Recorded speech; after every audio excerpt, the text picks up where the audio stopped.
Bun găsit tuturor! Mulți dintre voi nici măcar nu realizați că acest semn special are cea mai mare putere din întregul zodiac. Faptul este că exterior, de regulă, dau impresia de oameni absolut calmi, echilibrați, nu deosebit de ambițioși și activi, dar nici nu vă puteți imagina ce putere este ascunsă în interiorul reprezentanților acestui semn. Numai ei sunt capabili să-și concentreze atât de mult energia interioară, tot potențialul lor de a realiza ceea ce doresc. Nici un alt semn nu poate face acest lucru. Aceștia sunt buni în tactici și strategii, nu au egal în arta de a purta război și de a atinge scopuri. Trecând spre visul lor, pot sacrifica multe: somn, mâncare, odihnă, hobby-uri, persoane dragi. Când își doresc cu adevărat ceva, știu să renunțe la ceea ce îi împiedică să se îndrepte spre ceea ce își doresc. Au un simț incredibil al scopului, un aport de vitalitate și energie. Combinând una cu cealaltă, se creează un mix ucigaș, care le permite să ajungă la orice vârf. Puterea lor interioară nu este la fel de pronunțată ca cea a berbecului sau, de exemplu, a scorpionilor. Ei nu țâșnesc cu el la fiecare pas, ci dimpotrivă o păstrează pentru o ocazie potrivită de a trage și de a atinge ținta. Astfel de oameni nu acționează niciodată nesăbuit, se gândesc la fiecare pas, analizează posibile opțiuni pentru dezvoltarea evenimentelor, calculând acțiunile lor ulterioare.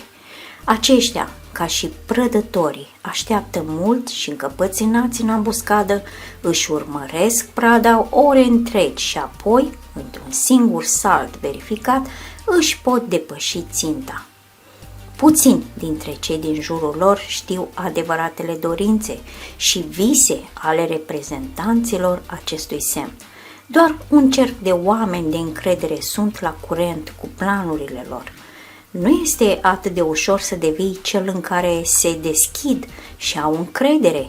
Te vor testa ani de zile privindu-te cu atenție, evaluând dacă ești demn să-și deschidă lumea interioară, gândurile și sentimentele pentru tine. Dar dacă reușești să intri în acest cerc de oameni aleși, atunci vei găsi nu numai un tovarăș interesant, ci și un prieten minunat și loial. Își aleg prietenii foarte atent. Ați ghicit despre ce semn zodiacal este vorba? Dacă nu, ascultați vă rog mai departe. Astfel de oameni se îndreaptă spre obiectivul lor destul de încet, dar persistent.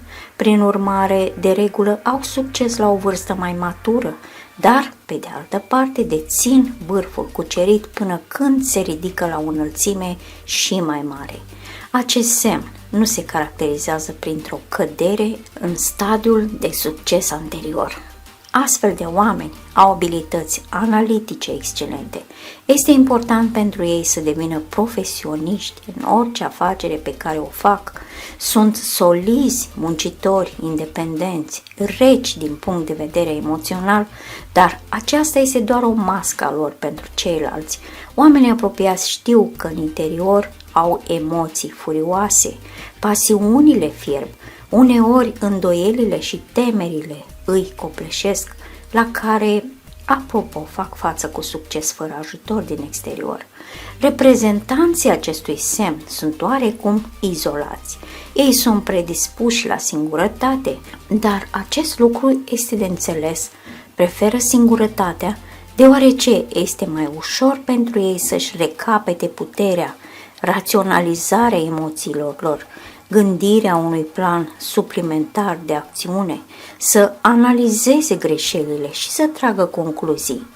De fapt, aceștia sunt lupi singuri, care le este mai ușor să acționeze independent decât într-o echipă, dar dacă ei vor face parte dintr-o comunitate, vor depune eforturi pentru poziții de conducere, vor îndruma oamenii, vor oferi sfaturi și recomandări cu privire la modul în care se poate obține rapid rezultatul dorit.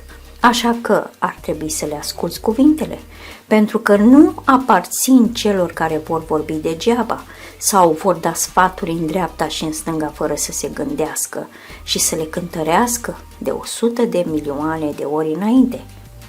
Recomandările lor sunt verificate și calculate în avans cu un grad ridicat de probabilitate.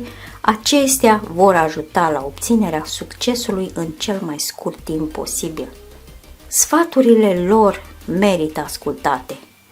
O caracteristică interesantă a reprezentanților acestei zodii este că, devenind interesați de unele afaceri, se aruncă în ea cu capul fără să observe nimic în jur, sacrificându-și deseori chiar propria viață personală.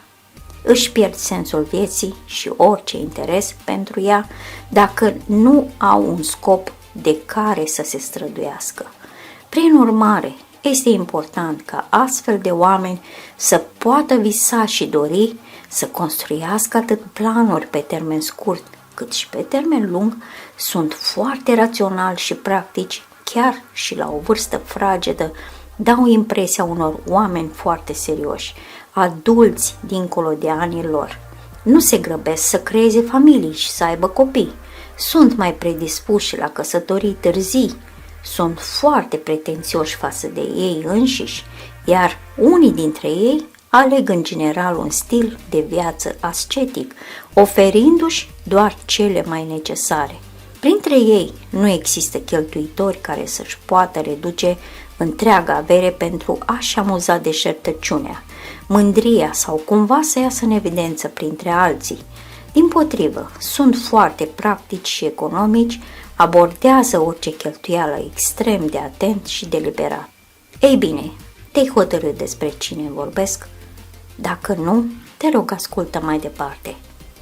Indiferent de calitățile magnifice pe care le are acest semn, acesta are și un set de caracteristici negative, ca orice alt semn. De exemplu, au adesea o problemă cu lumea lor interioară. Uneori este foarte dificil pentru ei să-și înțeleagă gândurile și sentimentele și cu atât mai mult să le transmită oamenilor. Le este greu să citească gândurile și sentimentele celor din jur.